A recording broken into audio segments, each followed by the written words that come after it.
Hello and welcome to another exciting episode of The English Couple. And this is a special episode because we've taken on some land. Yay! We have bought ourselves a little bit of land, and over the next few episodes we'll explain more about the land, how big it is and the challenges and all of that. This is very much our sort of inaugural episode. Yeah. First episode to get on the land and start exploring it and doing something.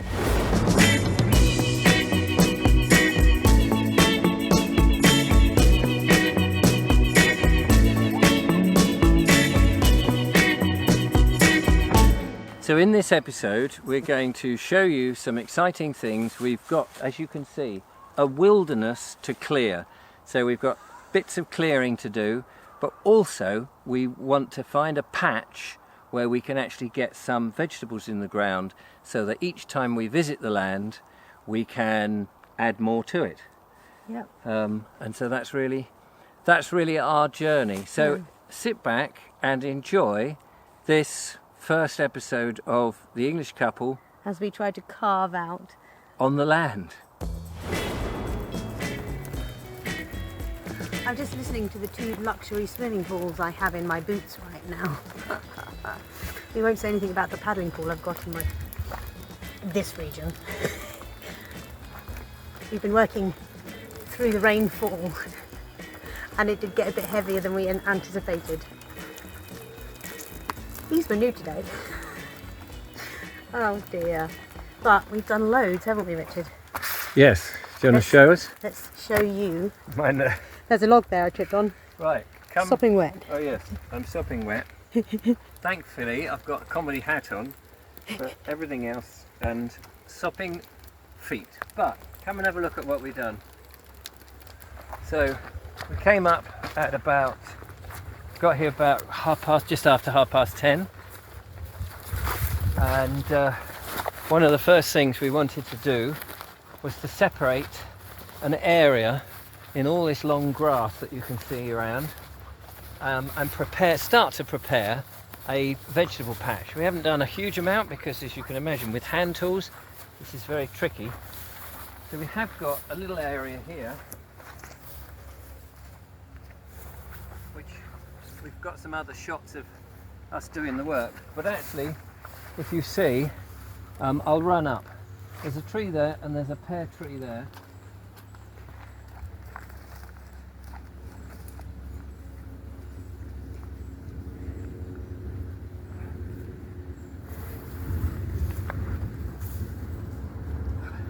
Here, look, how much rain, this space, how much rain came down. We're having a bath tonight. Yeah. Julia first, in there, slosh about, and then me. So, and also, we've been snipping this afternoon in the rain. All of this. Not this bit, we did this bit before. Round. And then Julia worked on under these trees. Come this way.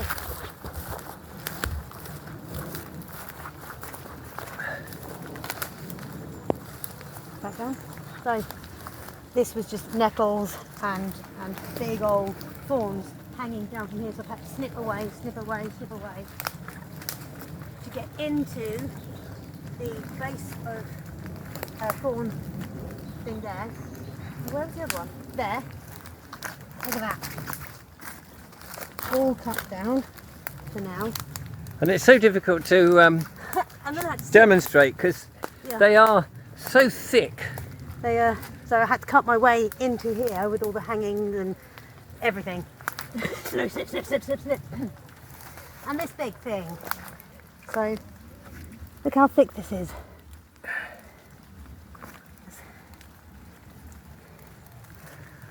So hopefully we've saved these two trees as well. All this will die off and I'll slowly pull them out. Oops, I didn't get that bit, sorry. So I think we've done well today. I think we have. Slowly, bit by bit, we're snipping away at it, aren't we? Yeah, all with our bare hands. Back-breaking, but oh so satisfying.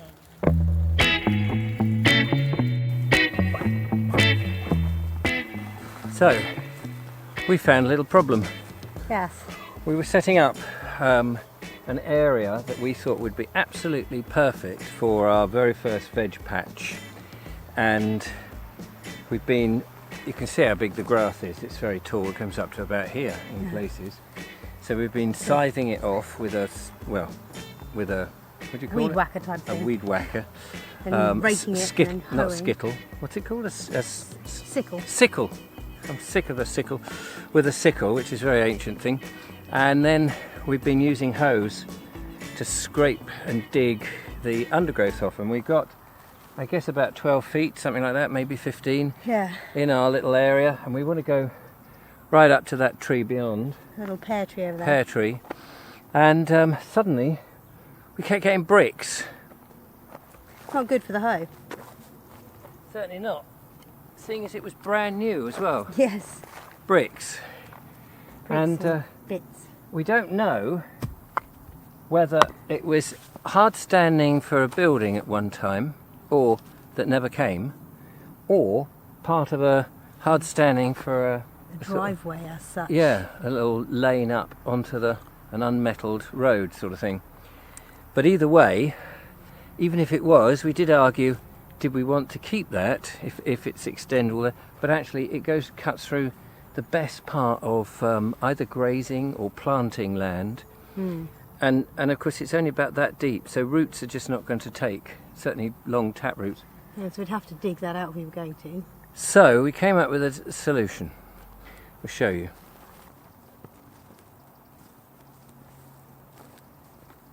So the edge of it is here and just over there. So it's a lot of effort. At first I thought, oh, we'll just take it up because it's about the width of a car, you know. Well, at first we thought it was just one line of bricks, didn't we? Yeah, Soon realised it wasn't. it's actually the whole width, which is about 2 meters or 1.5 meters. Yeah.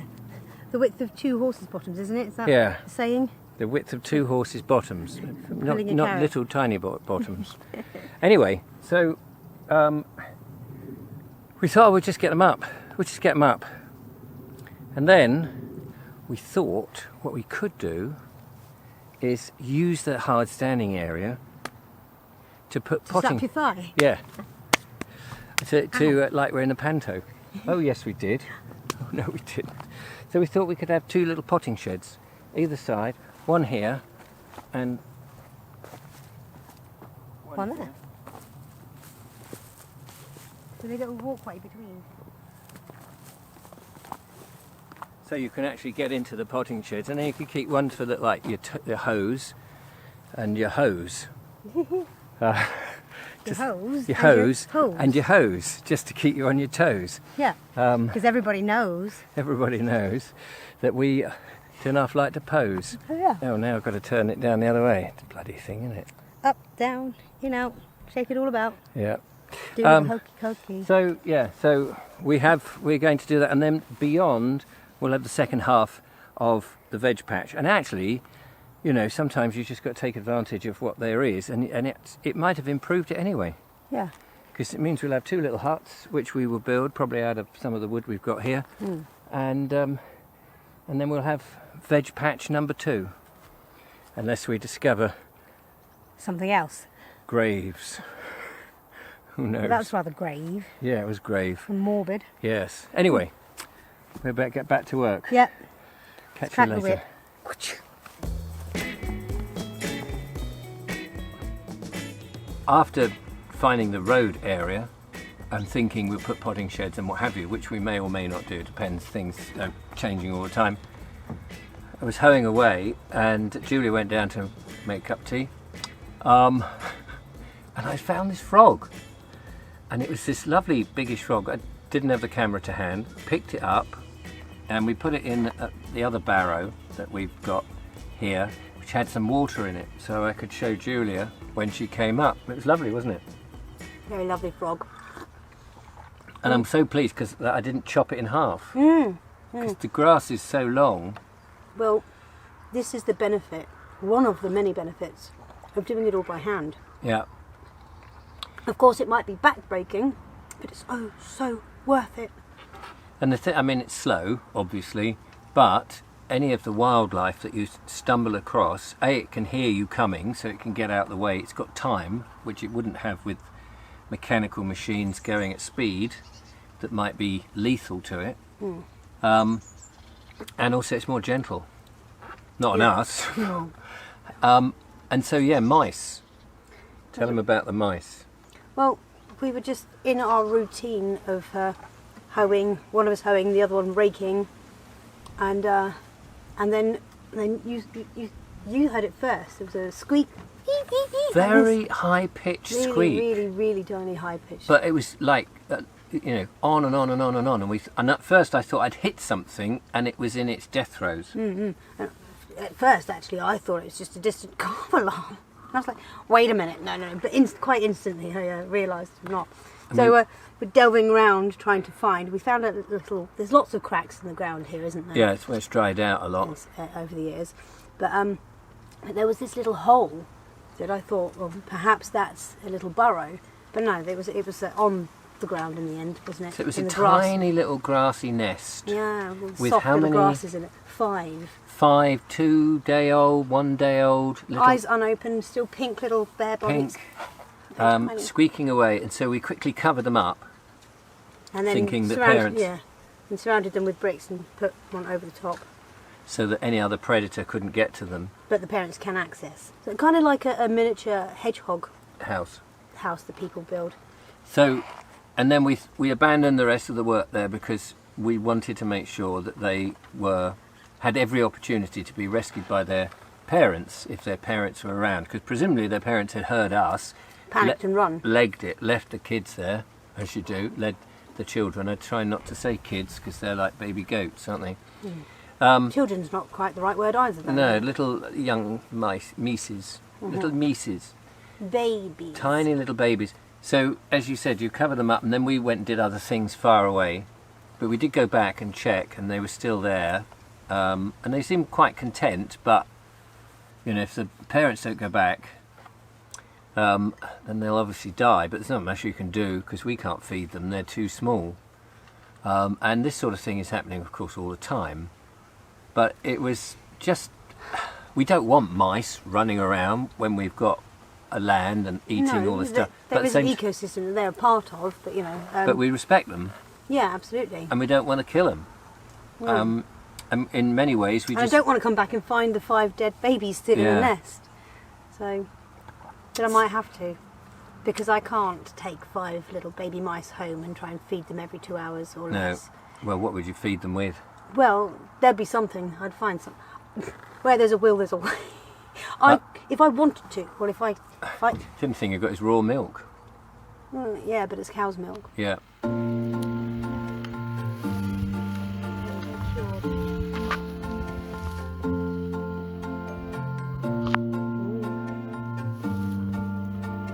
Oh, brilliant. Such a relief. They have all been rescued. Oh, look. There's a little dug hole there that the parents have been in and out. Oh, and there's loads of ants. Oh, that is such a relief. I had planned to get some formula for the small mammal wildlife and a little box to put them in to carry them home. Oh, I was ready to go the whole hog then, but I don't have to. Yes, thank you. Anyway, the other thing that we moved away and did other things, and one of the things we did was to walk the perimeter, and some of the perimeter is covered in brambles. So we got the old choppers, snip away, and cleared the sort of south section of the perimeter, which is an area. Excuse me. We knew where it was. We hadn't really looked at it in any great detail, mainly because it's brambles covered up, hard to get to. But now we're a bit experienced in our 5th day of chopping things. Predominantly brambles. And talking of that, it's actually gone right down.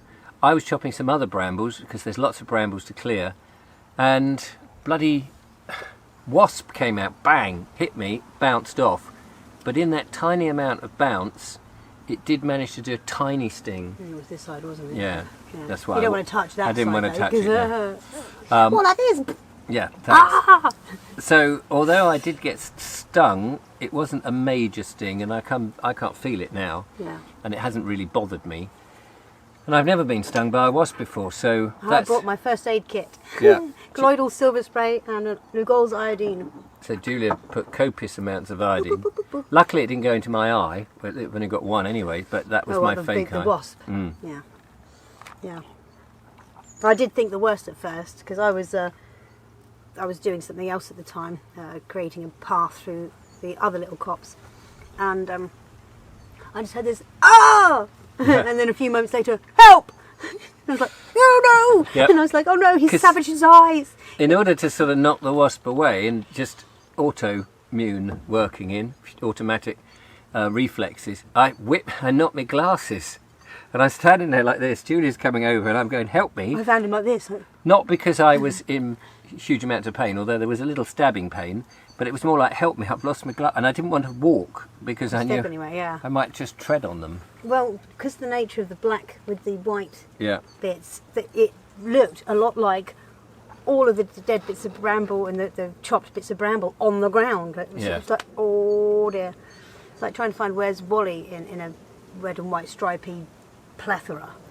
So all in all, this is like a little taster of, I mean, there were little minor problems, not really problems at all, but hiccups, you know, learning curves, events that happen in the day, and we survived another day basically. And you watching this may go, oh crikey, that's not very much, but it really was. It was just lovely to see the little mice. I hope they survive. It was lovely to meet the frog. We saw a buzzard or a kite. Probably a red kite. Yeah, circling round, which was a bit. I mean, it's lovely to see them, but of course they're looking for food, and knowing that there's a frog and mice. Quite honestly, if the parents don't come back and take them, then that'll be the quickest way. Sad to say. Yeah, they won't suffer. I mean, they're barely. They barely know they're alive. Exactly. But we know we're alive because we're weary from it. And our skin is tingling. Tingling from stinging nettles, from the slices brambles, from the brambles and thistles and everything else. But it's just been fantastic. And every time we get to this point, we just go, what an amazing experience. Yeah. And being thankful for every second of it. Yeah. Every sting, every slash. Yeah, because we're outdoors, it's fresh air, it's been lovely weather, it's been quite hot, coats have been on, shirts have been off, all of this. Alternating. And we've had cups of tea. We haven't really eaten a great deal, so we're going to go back and cook up some food. Yeah.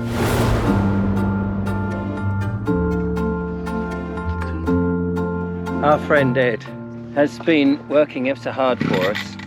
We picked up from a friend a gift of a strimmer with a petrol engine on it, and it needed a little bit of tender loving care to fix it up. A little bit of coaxing.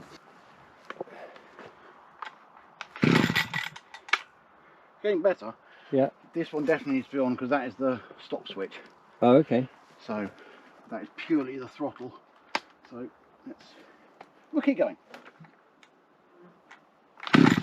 And Ed's very kindly gone off and found a beautiful place to get these spares that we needed, and he is now I think he's licking it like a cat. No, he's trying to get the thing fixed and get it going. Do it too much and we flood it, so we may have now done. We'll give it a couple more pulls and then I think we'll give it 5 minutes to rest.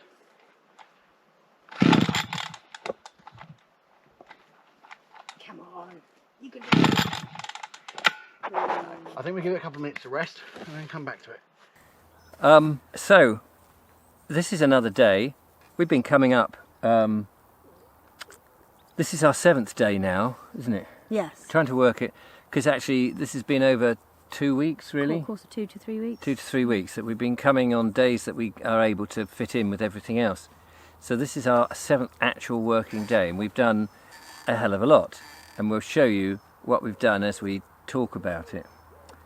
So one of the things that we were tackling last time that we didn't manage to get completely done was the brambles. And we were What a shambles were the brambles. Oh my goodness, I mean there's loads more to do, but I think we'll be pulling them out for a long time. there was this huge clump, and the area that we're showing you now is cleared bar the little stumps in the ground which needs to be cleared and the ground raked and what have you. Your dad came up He did. with his Battery powered. yeah, we didn't manage to get, I should have got some shots of him. I got a photo. Maybe brilliant. had that from the first time he popped over. So he was working hard with his battery powered hedge chopper, domestic hedge chopper, but I think we're going to need some industrial stuff, you know, proper farming stuff, which would be good. So that went, and we've got up to there. We had a wasp's nest in there. I got stung up here. I think we mentioned that last time. Yeah. And My dad got stung on the nose yesterday. yeah, that wasn't nice It for wasn't him. so good, no. Poor Uh, Daddy. Thanks, Dad, though. We told you about the perimeter, didn't we? And then behind us, you can probably see there's a blue tarpaulin down. Well, we've now put the blue Tarpaulin. tarpaulin. Working on the land's Must be tiring, by the way. If you've ever done it, it is tiring. We're building up our strength, aren't we? Yes, definitely. So the blue tarpaulin is down to kill the small shoots and bits of grass and what have you. Even though we took out the majority, we had rain, didn't we? We did. And as a result of that, shoots were already coming Shoots were out. shooting. So we thought we'd better get something down. So that's what that is. Yes, because before we can bother putting the cardboard on it, we need to get the compost, don't we? Yeah. So But before we do any of that, we need to get the fencing. yes. So we figured. I mean, this is in the middle of nowhere, as you know, and so deer is likely to get in. The perimeter fence obviously needs work on it. I say obviously. It's not obvious to you yet, but it's obvious to us. To stop things like munkjack, but in places they can just stroll in. And if there's food here, so we want to stop deer and larger animals like elephants, tigers, and Bears, oh my. so we need a fence around, and hopefully that will stop rabbits as well. And then rodents, we'll have to fix up little covers over the veg that they might attack, and especially the seeds, and birds. But what we might do is do a sacrificial bed. So a little bit of whatever we have in the main thing, just put it over there. Yeah, But I don't know, maybe. that might just draw more in. But I mean, they're going to come in for that anyway. Yes, if we have it somewhere else, they Yeah, might go over exactly. to there and leave our stuff alone. Yeah. That's a If good. something's harder to get to, but something else is easier, they'll just go for the easy one.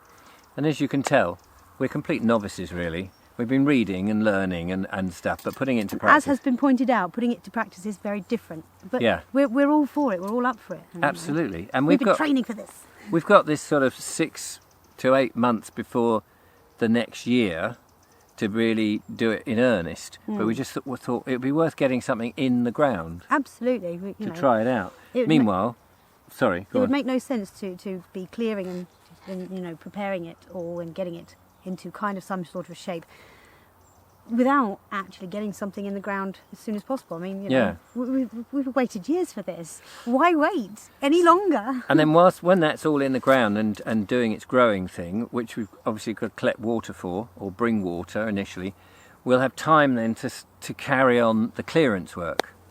But the fence, so there's lots of bits of wood here, fir trees, which are useful as posts. So we've been going around gathering some posts, cutting them,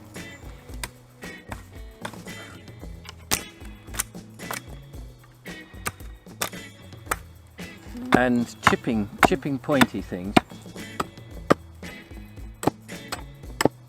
and then banging them in the ground, which has been hilarious fun.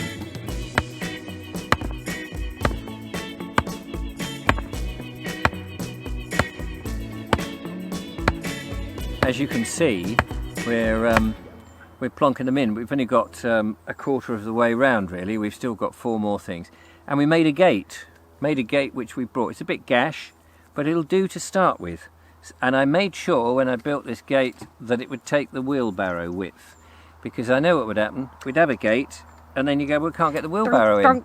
It's no good, is it? And we'll need that for the moving stuff. The composting in and weeds out. Yeah. Things like that.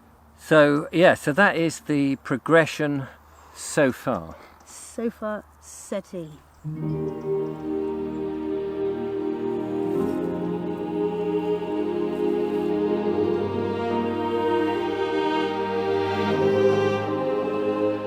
Exciting things are developing on the plot, on the land.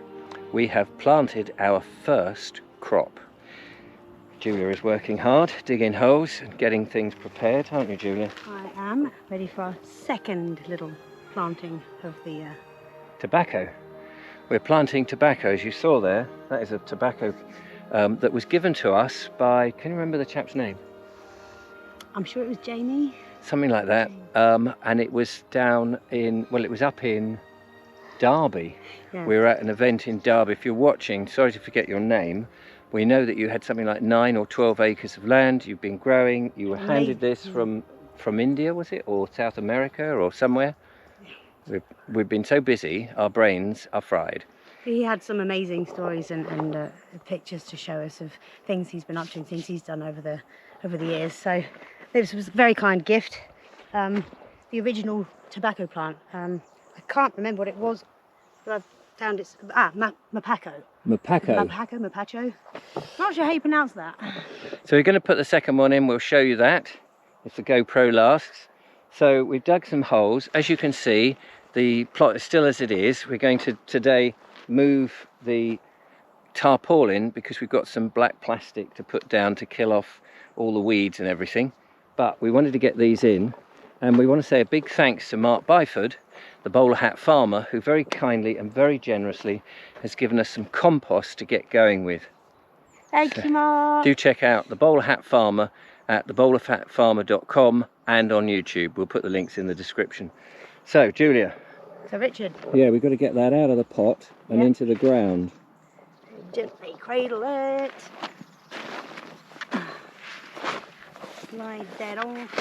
Toss that aside. Very carefully. Ooh. That's falling apart a bit. Let's slide. Shut.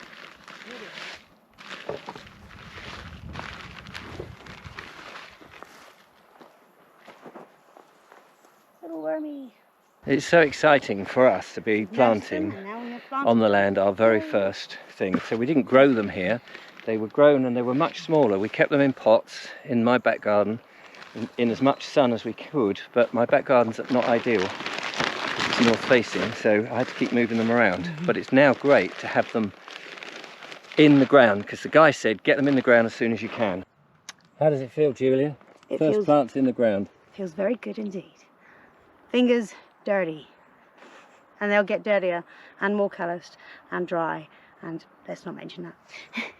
Ed's been fiddling and we think he's got it going, so let's have a look. We've got a little bit of fuel in there, so we can... Okay.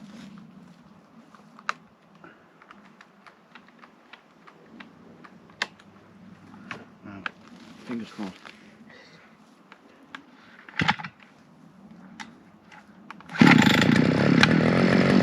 Woohoo!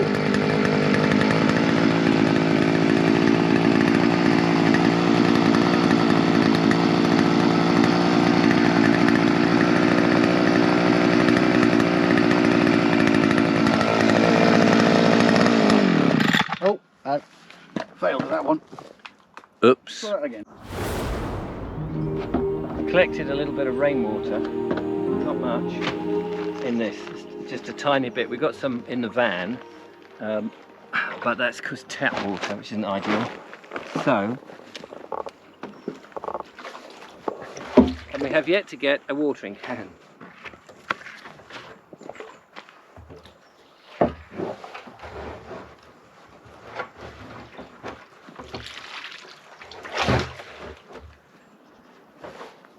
can give them a water before we go. For now, did that go all the way around? Do a little bit more maybe on this side. Well and truly watered. There we go. Happy little pies.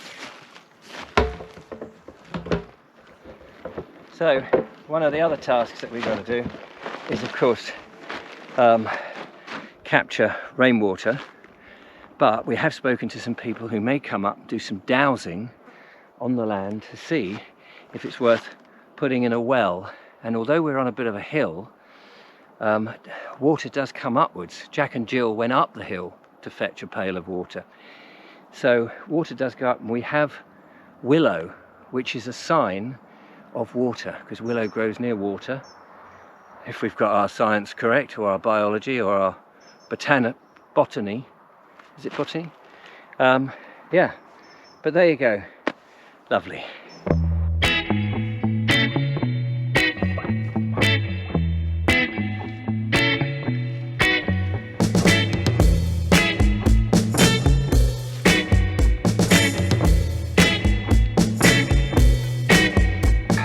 We've removed the tarpaulin now, and that's going to go elsewhere. We've got a project for that, and we bought this plastic sheeting, as you can see, and we've rolled it across, and I guess this is what the purpose is. Well, multi-purpose garden stuff. So I bought 100 meters of it because we've still got another load of the allotment site that we want to do, but we'll do that another day. Because we've still got a bit of hoeing there to do. Yeah. Yeah, good fun. Yeah, good fun. You're hot stuff, but yeah, good fun. Absolutely. So progress is being made. Bit by bit, little by little, but we're shaping it up. And we've got the other posts in. We haven't got the round nails to put the chicken wire in, which we bought some to test out. And we've also got some top posts, or a rail along the top, just to hold everything and make it a bit firm. So we've still got that to do. Meanwhile, Ed has been mucking about with the strimmer, so we'll go and see how he's doing. I think we've heard it. Some positive noises. Response. So we'll go back and see how he's getting on.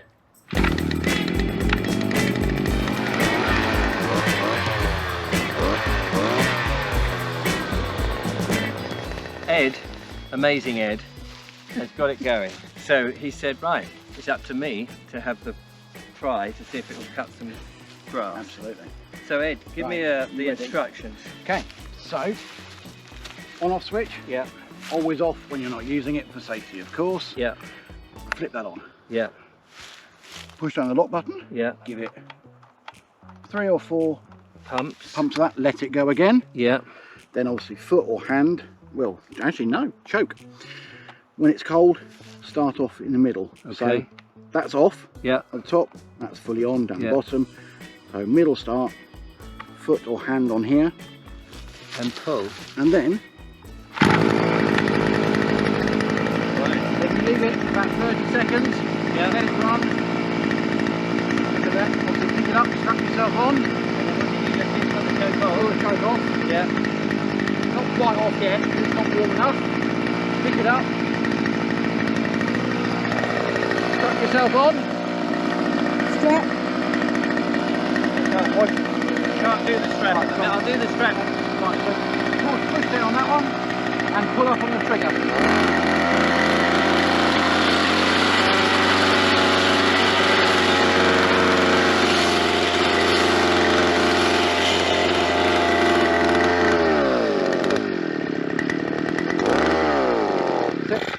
We've got a few seconds out of it. Probably not quite warm enough yet, to be fair. But it did, yes, brilliant. We're so excited. We should be strimming next time we come. Thank you, Ed. Pleasure. Obviously you need sharpening as well, Yes. I would imagine. Well, we're so excited to have shown you our first episode. Thank you for watching. Do join us next time, Yes, please do. where there'll be more exploration, trial and error. And by the way, we're going to make so many mistakes. But we don't care. No, we may hoe a toe every now and then or something, but we'll learn quickly, I'm sure. So watch the progression as we turn this wilderness into somewhere that becomes a place to visit, a place to enjoy nature, and a place for us to grow our own veg. Sounds perfect. So till next time. Goodbye.